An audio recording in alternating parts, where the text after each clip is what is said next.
सामाजिक कार्यकर्त्या अंजली दमानिया यांनी मंत्री राधाकृष्ण विखे पाटील यांच्यावर टीका केली। आधी आरोप केले, आता त्यांच्याच प्रचारामध्ये सहभागी होतात। अंजली दमानिया यांनी विखे पाटील यांच्यावर टीका केली तर स्वाती पाचुंदकरांच्या प्रचारामध्ये विखे पाटील सहभागी झाले। पाचुंदकर यांच्यावर काही दिवसांपूर्वी विखे यांनी भ्रष्टाचाराचे आरोप केलेले होते आणि त्यावरून आता अंजली दमानिया यांनी विखे पाटील यांच्यावर टीकास्त्र डागलेलं आहे।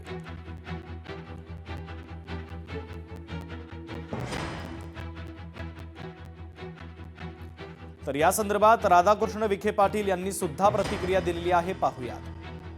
मागणी होती आम्हाला द्या म्हणून गावच्या विकासाकरता।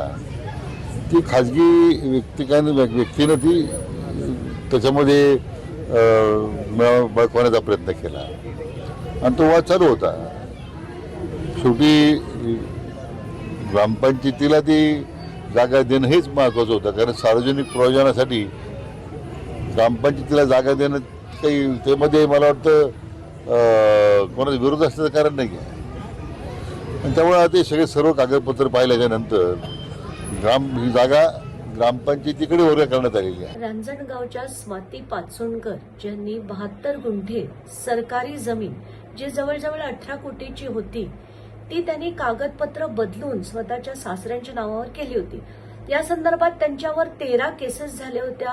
अशी व्यक्ती ज्यांच्या विरुद्ध तेव्हाच्या काळी राधाकृष्ण विखेलाच लढले होते, तेच राधाकृष्ण विखे पाटील आज त्यांच्या प्रचारासाठी झेडपीच्या प्रचारासाठी गेले असतील तर हे किती किती किती वाईट आहे। त्या प्राप्त परिस्थितीमध्ये एक कॉन्स्टिट्यूशनल निर्णय माझ्याकडून झाला हे मान्य करतो मी।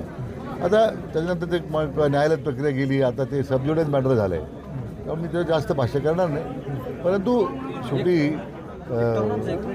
यामध्ये तो प्रश्न आता न्यायालयाच्या कक्षेत असल्यामुळे तो निर्णय आपण मान्य करायचा। लोकशाही मराठी ऐका, पहा, जागरूक रहा।